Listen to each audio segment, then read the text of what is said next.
back, literary slummers, to another episode of HateRead. I'm one of your morphs, Em. And I'm another of your morphs, Anna. Every fortnight here on HateRead for the summer, we are reading an Animorphs book as part of our Slummer Reading project. Woohoo. This fortnight, we read the big... Wait, why did I say big? This fortnight... This fortnight for HateRead, we read the third book The big third book. Series. The big third book. Big number 3. Animorphs number 3, The Encounter. Woohoo. What'd you think? Okay, this is the first Tobias book. That was interesting because if you have not listened to our other 2 Animorphs episodes and have not read Animorphs, number 1, welcome, my people, as a person who had never read Animorphs before this. Aren't you glad you're reading them now, though? I am really enjoying these books, I'm not gonna lie. But they're fun. Tobias is the one who is stuck as a hawk, which is just very silly. Yes. This was a really, for me, kind of a darker book in the series. A little bit. I feel like Tobias needs a hawk therapist, but I don't know who he can go to for that. I think part of it is because it's unrelenting, right? Like the other books so far, they've had these moments where they're like, okay, we gotta pause this Animorph stuff and go to class because I have an essay to write or whatever, which would bug me, I think. But actually, I think in the last book, I think it's in regards to Marco, they say something like it's almost more important now that you spend time with your family and that you keep trying to hold on to the things that are normal because they're going through this traumatic situation that because you could end up like a hawk like Tobias, one that fucking suck. yeah but I mean just in general of they're seeing a lot, especially the first book was real dark when they saw all of the people enslaved and they've seen this stuff with Chapman now and whatever. I think ordinarily I'm kind of hey, it's the end of the world, you shouldn't be worried about math, but I kind of feel like it's justified in these books because they want to cling on to some sort of normalcy in between all this weirdness. But Tobias doesn't have that. He's just a hawk all the time, so yes, he doesn't have a good self-care routine. Yeah, no. I'm really concerned because in the last episode, you informed us all that this series goes from when the children are 13 until they are 19 years old. How long is a hawk's lifespan? That's a good question. And let me look it up real quick. But I've been looking up a lot of wildlife facts in my quest to pinpoint where exactly these books take place, because I think I can figure it out from the different ranges of the animals that appear in this book. And I'm narrowing it down somewhat. But is he a red-tailed hawk? Is that right? Yes, he's a red-tailed hawk. I think they must be near Yosemite or something. I think that's a pretty good guess. The thing that's kind of throwing it is the fact that there are wolves in this book, and wolves don't live a lot of places in the U.S. But they also say that the wolves have arrived there recently, and wolves are kind of spreading out a little bit more. So there's also an amusement park mentioned and it's called The Garden, which there's 3 different amusement parks that could be. You're really trying to hunt down the Animorphs. You are a geek. I knew you were a controller. Look, I'll let you know when I have something more definitive. Okay, it's not as grim as we might have thought. Red-tailed hawks live for more than 25 years, so he's not gonna die. He's not gonna outlive his lifespan. Assuming he didn't touch the most ancient red-tailed hawk at the very beginning. Yeah. He didn't touch a 25-year-old red-tailed hawk. I know that you had said that you felt like Tobias, from the minimum that you knew about the Animorphs series, you thought that Tobias was more of a leader. Yes. Now that we've been in his head for 107 or 150 pages, whatever, do you still feel like he would have been a better leader for the Animorphs? Well, than Jake, yes, because anything is better than Jake. Well, that's true. But as opposed to any of the other Animorphs. Well, okay, I want to clarify. When I said I thought of Tobias as a leader, that was like you said, my preconceived, like I thought he was the leader because he was the one that I heard the most about as a person who hadn't read Animorphs. So like, even though I had not read Animorphs, I knew there was a character named Tobias who was stuck as a hawk boy. And I also had this conception that he was the sexy one because people were like always shipping him with people. So listen, the internet was a crazy place back in the day. So like that's what I kind of knew of him. So I assumed he was like the main Animorph and therefore the leader. Having read the first 2 books, I felt that he was kind of stepping into a leadership role somewhat, just because he had more intel and stuff. Like he was like, oh, I have this special connection with the Andalite and I can scope stuff out and whatever. As to is he the best psychologically to be a leader? Probably not, but I also would like to read Marco and Cassie's books before I make a final judgment on who I think the leader should be, because I am really dreading Oh, Marco's me too. book. I'm pretty sure it won't be Marco. I want to see what Cassie brings to the table. Right now, I would lean toward Rachel. I think she seems like the most competent one. Yes. I agree. She and Jake are related, but Rachel got all the good stuff. Yeah. And Jake is just real annoying and dumb. Also, like, maybe Tobias will just, like, overthrow Jake one day. I mean, maybe he'll go, like, full animal and try to go all alpha. I doubt that will happen for several reasons, but maybe. One of the reasons being that I don't think Tobias would be bothered to overthrow Jake. I think he'd be like, Jake's doing his own thing, I'm doing my own thing, whatever. I think if there were to be an internal power struggle, I don't think Jake even really wants to be the leader. And I don't even know if they're calling him a leader either. Like, I think we kind of just have the idea that he is the leader because Tobias does. Yeah, and because he was the first viewpoint character, right? Like, so it's like, oh, Jake's in charge, sort of, is setting the tone for the books. But yeah, I don't know if anybody else really views him as a leader besides Tobias. And Tobias even, like, yeah, he said that in the first book, but I don't know if that's still the case. They seem like they're all pretty on equal footing. He says that in this book, too. Does he? I missed that. Yeah. He's like, Jake is the guy that if the building was on fire, you'd turn to him to what to do, and he'd have the answer. He was a born leader. Well, that's one really? theory. Because his solution would be to turn into a flea and not be able to hear or see anything.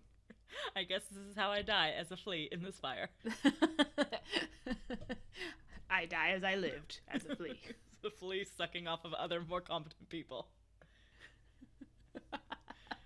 Oh, man. All right, let's get into it. Okay. So I guess we'll get into the plot of this one. Yes. The book opens with Tobias and Rachel pulling a heist to save a hawk that's in captivity at a used car dealership, of all places. Tobias picks the lock on the cage while Rachel very subtly distracts everyone by turning into an elephant and crushing all of the convertibles. And this event is broadcasted on live TV. Why? It's a commercial. Why is it being broadcast live? I don't understand. It's a commercial. I didn't get that. Like, I would be like, okay, if it was a spot on the local news, no, it's a they commercial. Were having a big sale or something, I would buy that. But they say it's a commercial, and that makes zero sense. What year was this released? 1996 or 7. One of the two. So is it possible that in the 90s, before the internet was like a huge thing, people just thought that like commercials were always broadcast live?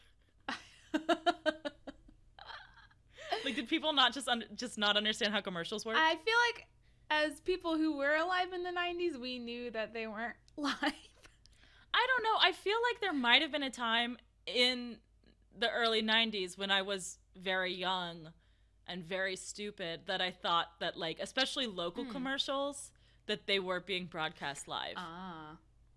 Because I was dumb and a child. So I could see these children thinking. But also, you weren't like an adult that wrote a book. Yeah, you right. In the 90s.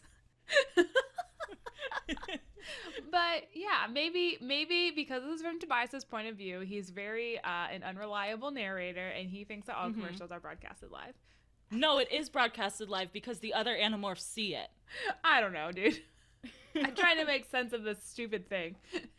No, I've managed to come up with logical explanations for a lot of shit in these books so far. I cannot figure out what the fuck is going on in this scene. This makes zero sense in any universe. This live broadcast of a commercial for a used car dealership. Tobias and Rachel obviously get chewed out by the group who saw the commercial, and later that night, as Tobias is because it was broadcast live, and they were all sitting at their television set, so excited to watch this live commercial. I don't know, man. Innovative. It was the first of its kind. Everyone was really into it. And the last. As later that night, Tobias goes to brood in the skies, as this is wont. And he notices an anomaly in the sky and, like, feels this anomaly and also, like, doesn't see it and doesn't feel it. Because I didn't understand how he was trying to describe this. He's like, I saw it, but I didn't see it. And I felt it, but I didn't. I didn't know. It must have been a Yeerk ship. I think what they're saying is that there was, like, a hole, right? A hole like, in the sky. He knew something was there. But he could, because of the cloaking or whatever, he couldn't see it. So it just felt like nothing was there. Because it wasn't just sky, because something was there. But it was nothing. Nothing was there. He couldn't so see it was it, like but he something did see it. Was there, but nothing was there. And there's also kind of like this hilarious moment where the nothing rams into a bunch of geese, and the geese just like tumble all over the place and die. Like, it was very good because I hate geese. I hate geese so much. Wow, a strong stance, a strong anti-animal stance. I am willing here to take that strong stance. We live near like at least like approximately 7,000 Canada geese, and they are nuisances. They're doing their best. They control the sidewalks. They just cross the street whenever they feel like it, honking constantly. It's just, I hate that. And they're scary, and I hate them. Thank you, stand-up comedian from the 90s. What's the deal with all these geese?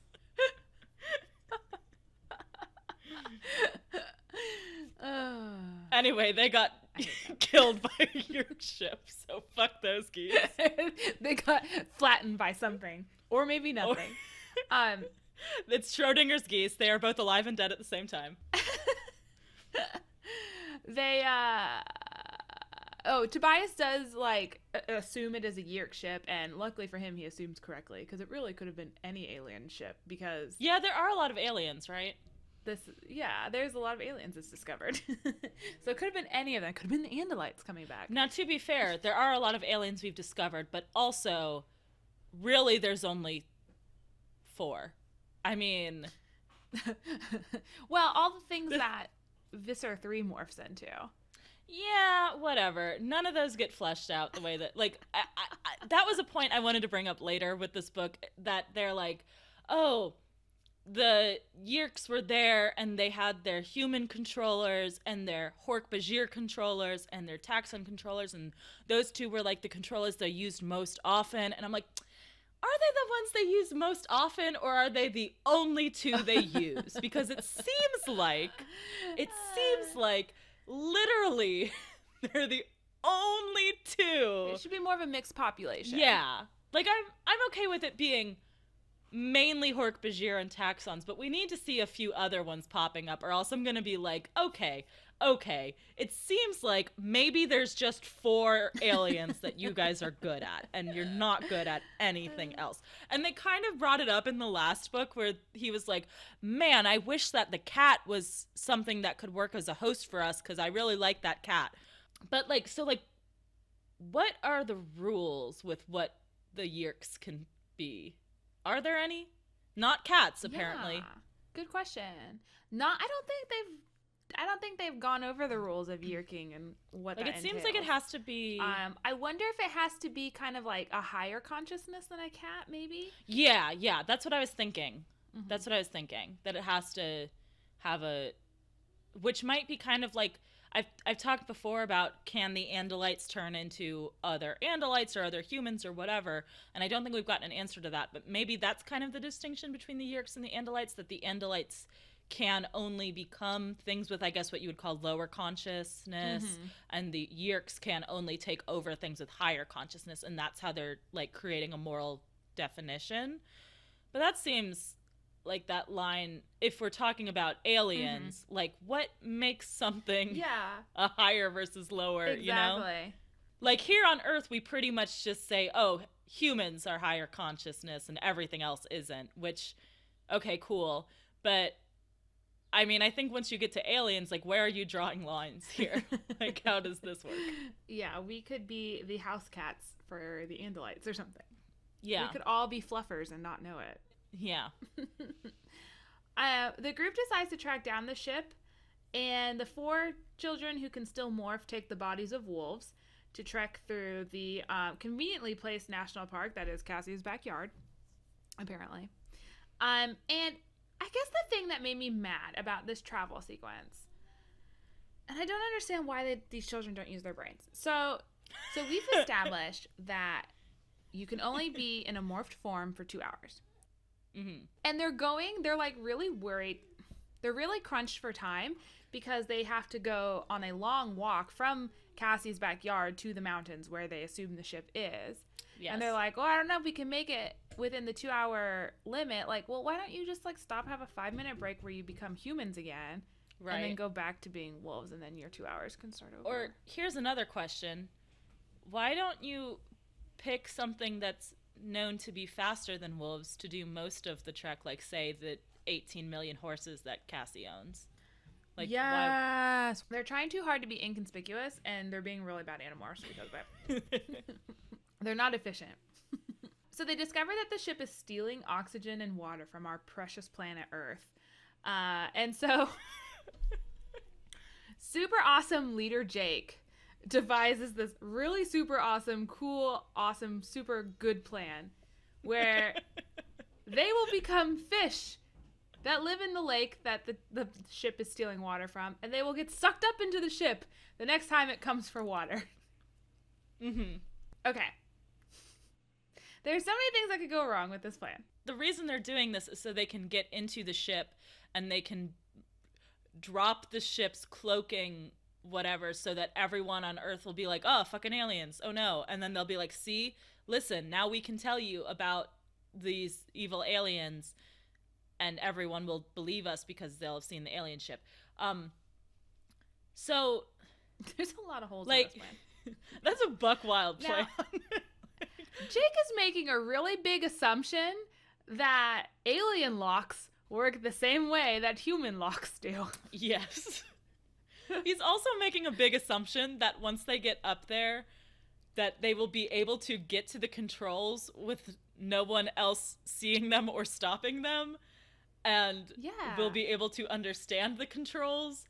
Yes. And use the controls, when it's like, okay, these are ships that are, we've mentioned the 2 alien races, like, that are being, I guess, piloted by Taxons and Hork-Bajir, one of whom is like a giant centipede, and one of whom is like a just pile of knives, I think. So I don't know why you would think. Yeah.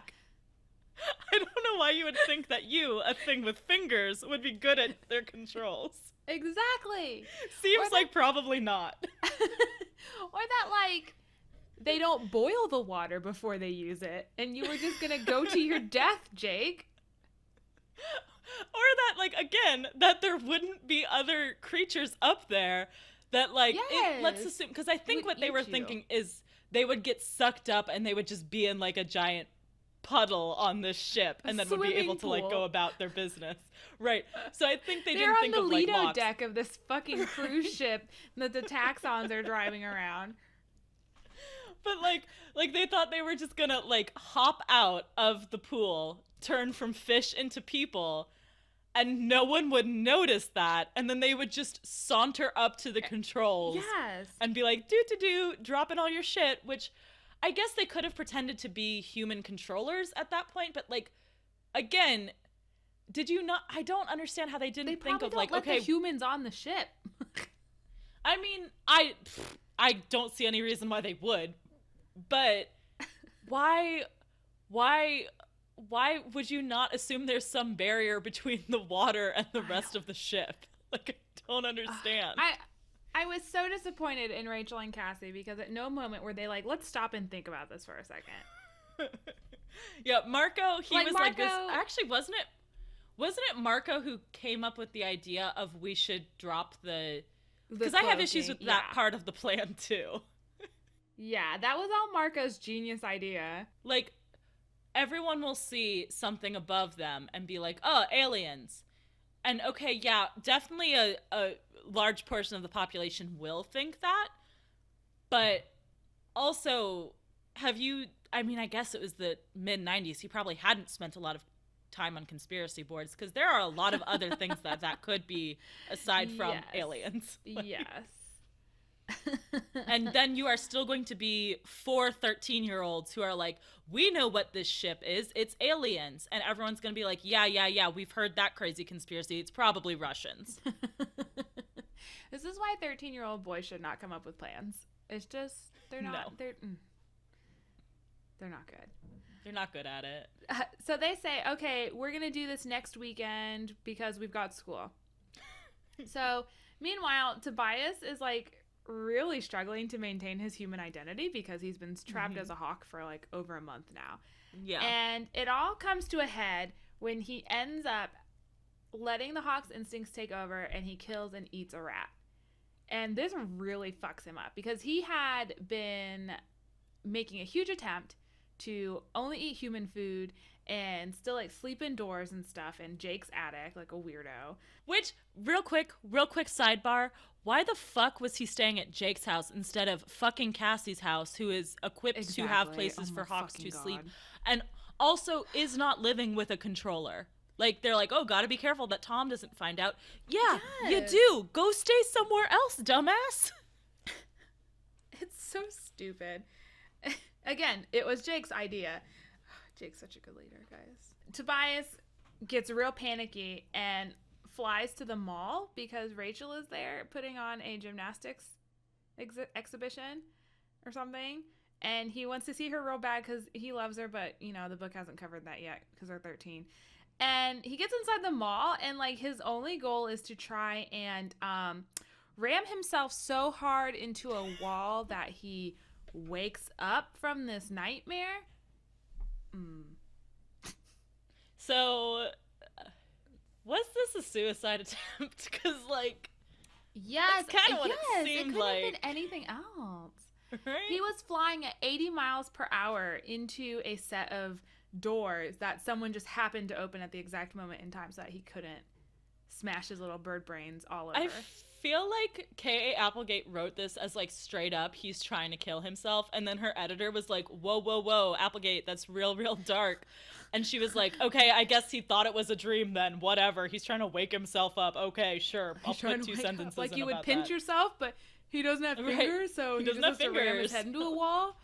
At 80 miles an hour. That'll definitely wake him up. I wanted to talk about the whole him eating a rat thing and how that gets into the bigger issue of the morality of Animorphs, which is a topic I'm very interested in. So, like, he gets real fucked up because he ate this rat, right? But it's not even that he ate it, it's that he killed it. Because he specifically says, I mean, like, he's grossed out by the eating thing, but he specifically, like, when he goes to talk to Rachel eventually, at some point, he's like, I killed, like, that's the thing, that he killed something, right? Ah, yes. So, okay, we've already seen in the other books that the Animorphs, despite the fact that they turn into animals, are not all vegetarians at this point. So they are all presumably still killing and eating animals. Well, not killing them because they're children, but they're still eating animals. So they're not bothered by the eating of, like, other animals. Why is Tobias so wigged out by the fact that he killed a rat? Because again, okay, and you can make the argument, okay, because killing rats is a thing that hawks do, not humans. But actually, no, like, humans kill rats all the time. there's a job for a human whose job is killing rats. Like, that is a thing that exists.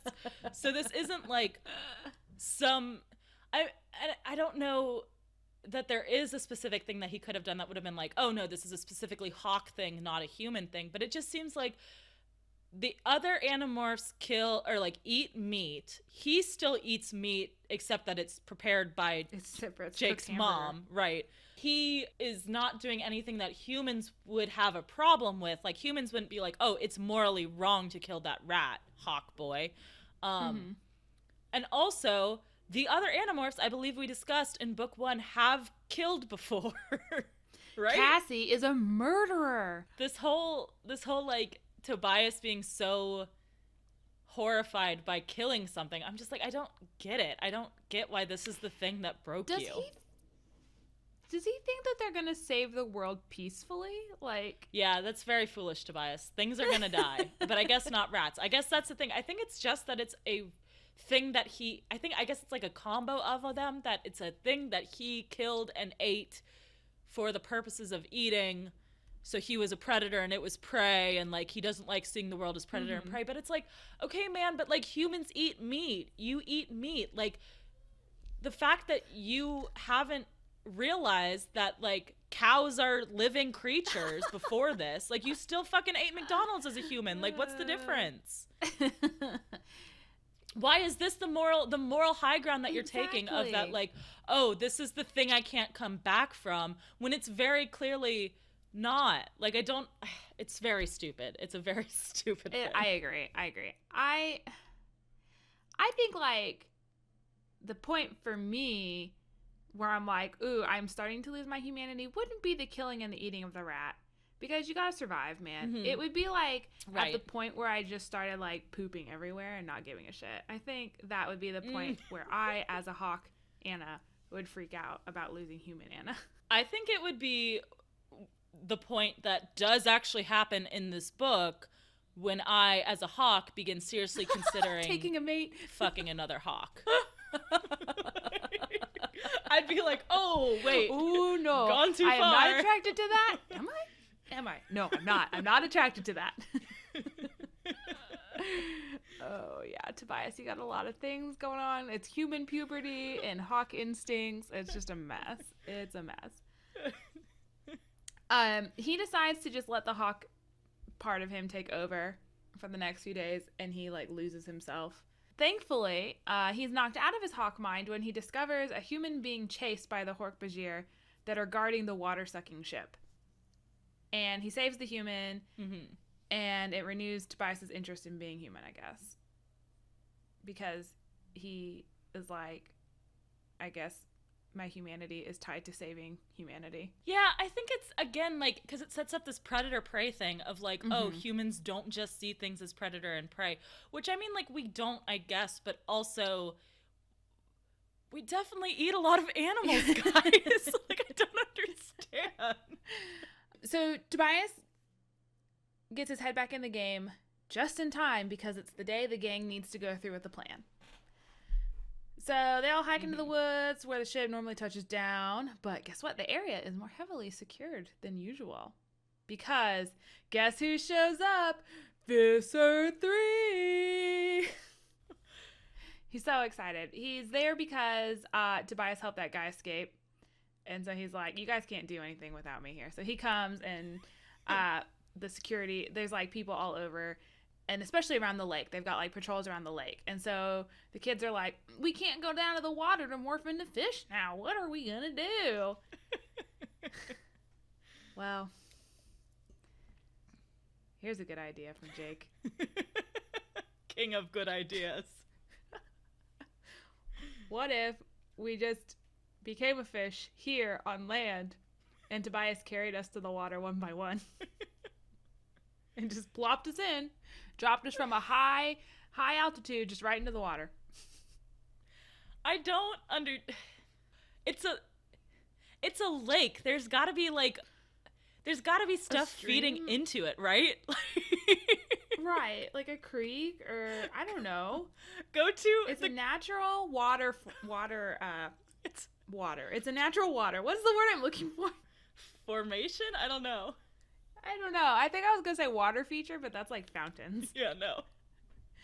Body. It's a natural body of water. Naturally There you occurring go. body of water. So there has to be a source. Even if you couldn't find water that connected to the lake, surely you could at least find water nearby that you could transform into, because as they transform, like Cassie's the first one to go and Jake's like, if it feels like you can't breathe, you got to pull out of it. It's like, okay, like go find a puddle and like sit in the puddle and do this. Like, why are you doing this the worst way possible? Okay, here's my better plan I just came up with right now. I'm already a better leader than Jake. We've already done the bugs thing. Mm-hmm. Everybody turn into a fucking dragonfly.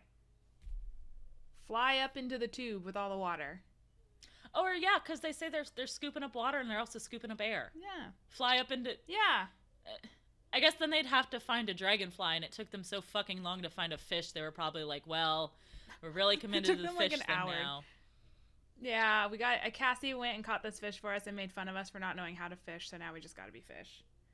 I wonder what would happen, and this might be a little grimdark, but I wonder what would happen if they went and like started touching like meats at the grocery store to try to acquire them. Would that work? Oh, I thought I was going to turn into a pig, but now I'm just a links of sausage on the ground. They could definitely at least get lobster that way, though, right? Yes, lobster, crabs, some fish. They could have gone to the grocery store and gotten a fish, I bet. I bet they had like a Whole Foods or something in this hoity-toity, probably California city. Like the controllers eventually caught on to the fact that a red-tailed hawk has been carrying fish back and forth across this forest and lake several times in a row now. But they don't catch on until the kids are sucked up into the ship, which is very convenient. And Tobias spends like 3 or 4 pages of book dodging enemy fire until he gets a mind message from Rachel saying they're stuck in the water tank. Oh, no. They can't get out. Please blow up the ship so we're not taken alive. How much you want to bet that was Jake's plan? That was Jake's way. He's like, well, he's just got to kill us. It's the only thing we can do now, guys. We've just got to die. So Tobias, like, he doesn't even think about it that long. He's like, all right, I'm going to try and blow up this ship then. Which, I guess, what would you do? You're just a hawk boy. That's true. You don't have many You don't options. really have a ton of options. So I guess I can't, like, rag on Tobias too much. But for being his best friends, he really doesn't think that long about just He's like, yeah, I will blow you up. Yeah. So he grabs a gun. He's a red-tailed hawk, guys. Imagine a hawk. You've seen them. They're sitting on, like, road signs and stuff when you're going down the highway in the Midwest. I don't know about other parts of the nation, but... Or other nations. Or world. Yeah, or world. Yeah. I forget not everyone lives in America. He picks up a gun from one of the controllers, flies it up to where the ship is, and aims it at the cockpit of the ship, and then pulls the trigger? How did he do that? How did he do that? I mean, to be fair, it is a sci-fi gun. It's not like a gun, because what it is. The whole gun could have been a trigger, and all he had to do was touch it. But to be fair, the opposite way, they also specifically say that these sci-fi guns look and are shaped like guns. So yes. So I'm calling bullshit on this. Hawk fingers, I guess. Like, I can imagine, like, hawk with a human brain. Sure, you can figure out how to get your claws in there, but one, do you have the leg strength to hold the gun and pull the trigger? And 2, do you have the leg length to hold a gun and pull the trigger as a red-tailed hawk? Emma's trying to make this work with her hands. She's trying to figure it out. If my hands What are you doing? If my hands are hawk claws. Okay. And I'm... Yes? I'm holding, like, the barrel of the gun here. Uh-huh. And then I, like, take my other hand, which is the hawk claw, and I, like, get it around the trigger. Maybe, but I feel like my legs are too short because I'm doing this with arms, and it's uncomfortable for my arms. But I think if they were my legs and they were short little hawk legs, I don't think it would physically work. Okay, I just Googled how long are hawk legs. I'm not getting a straight answer, surprisingly. Though I am looking at pictures of hawks, and hawks shoot guns. I don't Can hawks shoot guns?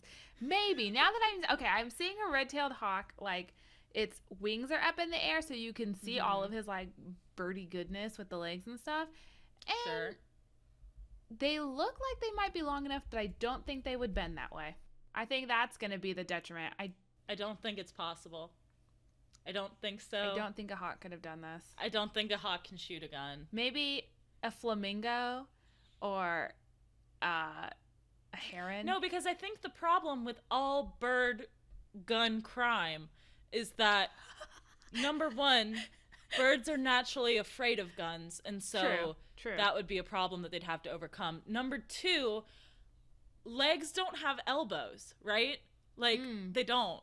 So just backwards knees on those birds. Yeah, so like, but the knees just bend the things up and down, right? Like, they don't bend them side to side. Right. Yeah, so well, I would argue that your shoulders are what bend that way, and it's your elbows also only Maybe you're right. Maybe I'm thinking shoulders versus hips. Okay, yes. Yeah, okay. Yes, I think so their that's hips wouldn't work the same way, I wouldn't think. Right. I think hips and shoulders. Could you please let us know? No, because I'm thinking if I did the splits, my knees still wouldn't be able to do the shapes that my elbows do if I reach my arms out. Like, there's something there. There's something there that wasn't there before. It's opposable thumbs. Yes, the ornithologists, please. Let us know. Can birds shoot gun? Can a bird shoot a gun? Thank you. We're not saying would a bird shoot a gun. We understand they're peaceful, beautiful creatures. We understand that a bird would if presented in a situation where it's 4 teenage best friends that were also humans were on a ship and asked for you to blow them up. That hawk would then say, yes, I will shoot this gun. But could he? Please, we need to know. So he shoots the gun at the cockpit, and this also, like, conveniently creates a hole, I guess, in the water tank, because the children then fall out of it and turn into birds halfway down and almost hit the ground. But they all fly away and live to morph another day. Which we're really playing Calvin ball with, like, the amount of time it takes to morph and how fast gravity happens. But okay, yeah, I'm just gonna say it was the adrenaline that made them morph super quickly. Yeah, sure. And yeah, I think that's about it for this book. They are all kind of sad their plan didn't work, but they're going to try again. There's the whole thing with the hawk that they hawk. rescued at the very beginning of the book, which I guess this kind of gets into my morbid moment for this week. Because the hawk that they shot at the beginning of the book, or they freed at the beginning of the book, Tobias keeps kind of running into it out in the wild, and at the very end, and at one point considers fucking it, but then at the end, because Visser 3 is like, has seen this hawk, he's like, everybody's supposed to shoot this hawk. So they see her, the female hawk, and someone shoots it down, and it burns off one of her wings as she falls, which was like a real bummer, and also kind of like was sort of, I think, the moment that these characters realize that there might be collateral damage in their shenanigans. Yeah. Because, like, the hawk was just doing its thing, man. The hawk was just trying its best. And it wasn't as dark, I don't think, as some of the other things we've seen in these books. But it was pretty... Especially because this was from Tobias's viewpoint, where it's like, he specifically is the reason that hawk died, because they thought it was him.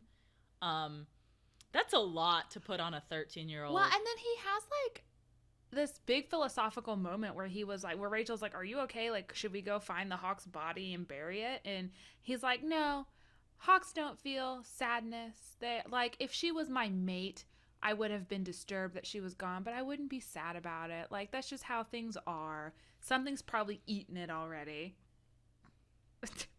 Oh. He's like, the hawk doesn't need or want that, right? Like, the hawk that died, like, he's sad about the hawk, because he says that. He's like, I grieve over stuff because I'm human, but the hawk part of me wouldn't grieve for it. And the hawk, like, that means nothing to a hawk, right? Like, having a burial for the hawk is not for the hawk. Right. Yeah. It's just like a waste of time. Right. But it would be for the humans. And I think, like, this might be giving it more credit than it's due, but I think there's something, like, really interesting about that of, like, especially with death in general, that, like the things that we do to memorialize should not be about our grief, but should be about what that person or creature needs to know what happened to them after death, right? And the hawk doesn't care, but like Tobias, like that would help him to grieve, right? But he doesn't want to do it because it's not what the hawk would want, right? Because the hawk doesn't want things, it's a hawk. So I don't know, like it's like kind of got me fucked up, but that was like my morbid moment for the week was the whole hawk situation. I was also very disturbed by the hawk, but I was disturbed more by this notion of this line, or a couple of lines here, where Tobias is like struggling to figure out what his identity is now that he is no longer human shaped. He says, I was a boy named Tobias, a boy with blonde hair that was always a mess, a boy with human friends, human interests. But part of me kept saying, it's a lie, you are the hawk is you, and Tobias is dead. Yeah, that was real fucked up too. Like, he's like struggling with these ideas of like, he is no longer like a person. He's simply an idea of a person, like a memory of a person, but the person that he was is dead. So like, what am I? Who am I? Yeah. That's really fucking deep for a book about 13-year-olds that morph into animals. It is so fucked up. I really want the next Tobias book like immediately because this is so like intense. Right. There's a lot in this book, and it's not that I necessarily like Tobias the best out of the characters. And I think, to be fair, I think like all of these first books are kind of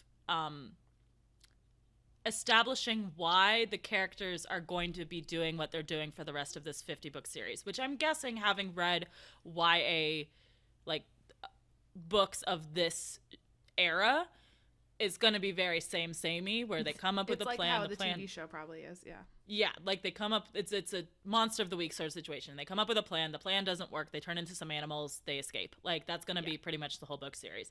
But these early books are like really establishing kind of like each character's sort of ethics and morality, and like why they're internal struggles. Yeah, and like why they're like not so much Jake, because Jake sucks, but like somewhat Jake's whole thing is that he wants to save Tom, so his reason is also pretty shitty.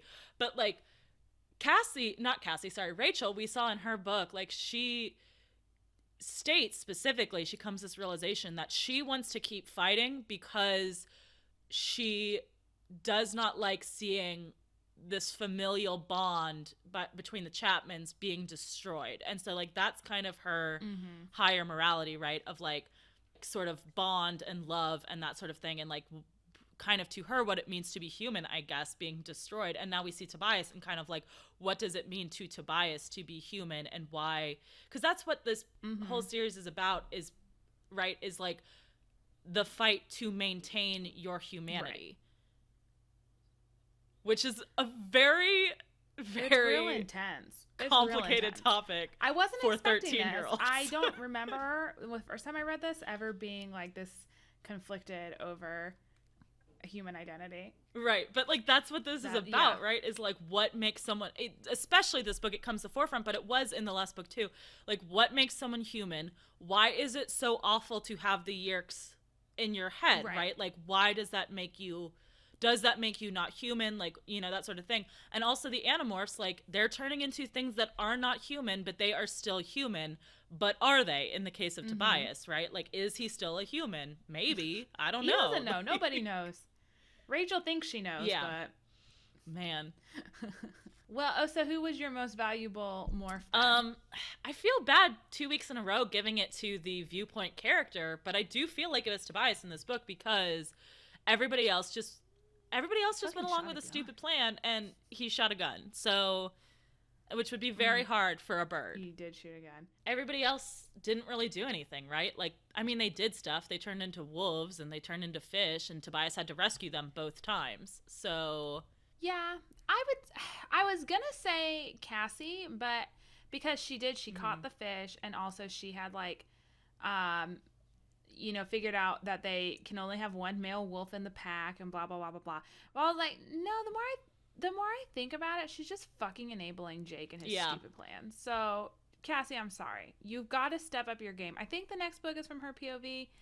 If not, it's Marco's, in which case I don't want to read it. But I really want to see her step up and become a good morph, because Rachel and Tobias are really knocking it out of the park the last 2 books. Yeah, and I was also going to make an argument for Rachel in this book, because I think although Tobias does more things, Rachel is obviously like grounding him in a way that nobody else is. And if we are looking at this, if we're looking at the plot of this book not as the plot of, okay, we're going to go do this plan and whatever, in which Tobias is the most effective of them.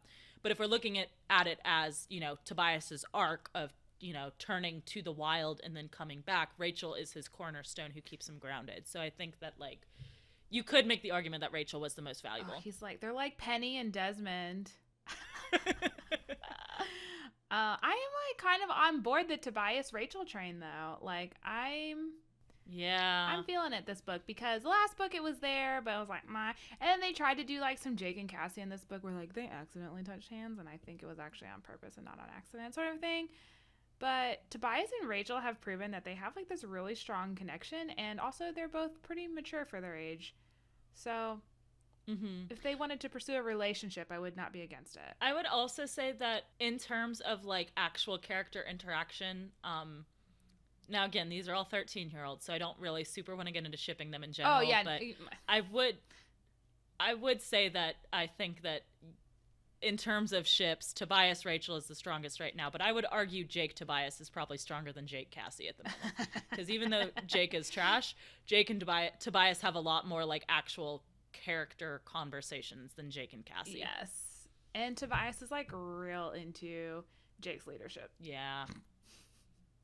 There's some unresolved feelings there. Yeah. All right. Series theories real quick then before we sign off. I don't know if I have any for this one. I mean, nothing new? No, the Andalites are still evil, still pretty sure. Nothing has persuaded me that they aren't in this book, but this was not a particularly Andalite heavy book, so I don't have a ton on that. I'll say, let me throw this at you then, because I was going through Tobias's Wikipedia page, the Animorphs wiki of Tobias, and I was scrolling through just like, because I was trying to figure out, we were talking about something with Tobias and I wanted to like confirm it, but I didn't find it. So I was just like scrolling through the page really quickly. It's a very long explanation for something that doesn't even matter. Anyway, I came across a heading. It was going through the timeline of Tobias, and one of the subheadings in the section was killing Adolf Hitler. Now, what? Yes. So somehow the character Tobias is related to the death of Adolf Hitler. Any theories? Any thoughts on that? I don't remember this at all. I don't know in what context this is or anything. It could have been complete, like, it could have just been nonsense, but... Okay, now, this does get into something I've wondered, because I was also scrolling through a wiki, which I'm trying to not do because I don't want spoilers, but it was when I was trying to figure out the characters' ages. Yes. They mentioned something about them going to space at some point, so I'm pretty sure stuff's going to get real buck wild in the back half of this series, which we're probably not going to get to this summer. But I would not be surprised if time travel is involved at some point. I'm so excited to get to that. I do have one kind of theory, I guess, or like question maybe, just in kind of in general. So how did they became Animorphs, right? Because the Andalite had them touch a thing, right? That was like the process. A square, yeah, a box of some kind. Yeah.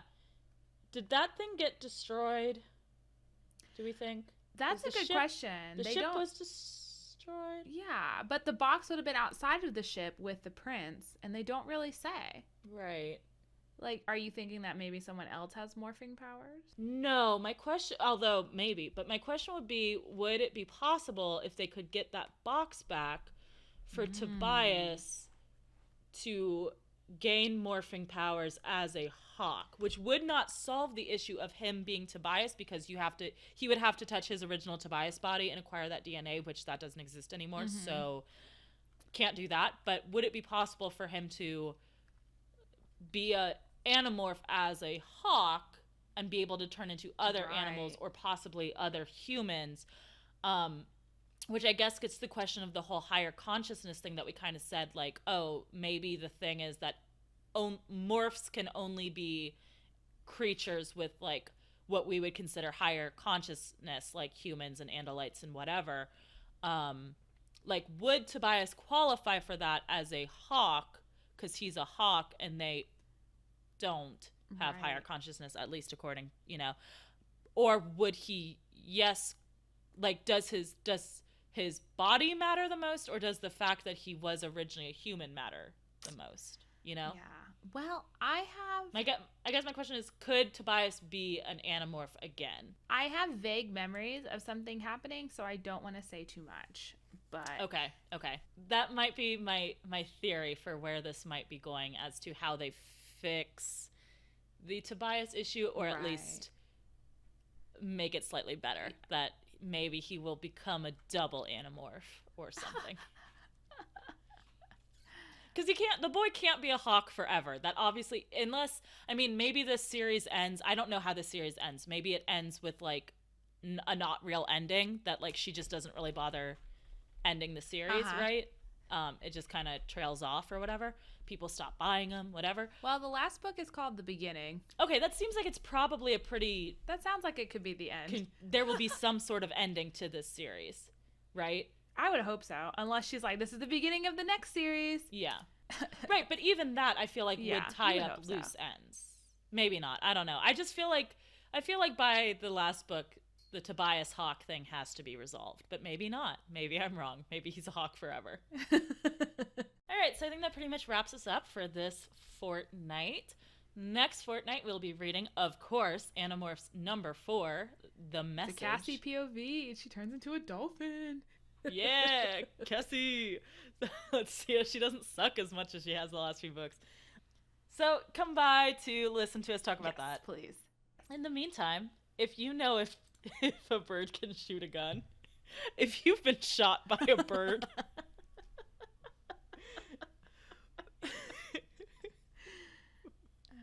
please tweet at us at HateReadCast on Twitter, or email us hatereadcast@gmail.com. Or if you have any Animorphs stories from your childhood, or I guess now if you're reading them now, or again, if you have any books that you would like us to read once we get back to our regular format this fall, you can always send any sort of anything to either our Twitter or our email. Yes. As always, thank you to Ben Cope for the use of our theme song. You can check out his YouTube channel in our show notes below.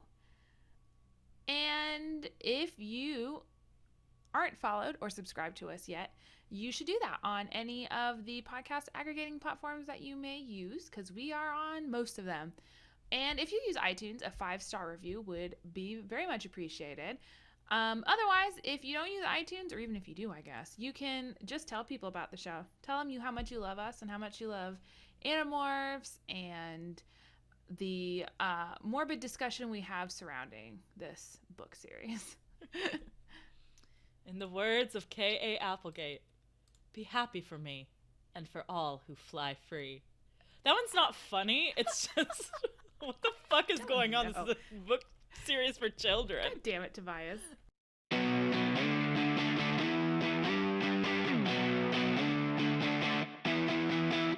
Oh my god. I have to send you this. This is an original sketch of an Andalite. Oh no. Oh no. I know. Why is it that way? I hate it so much. I hate it.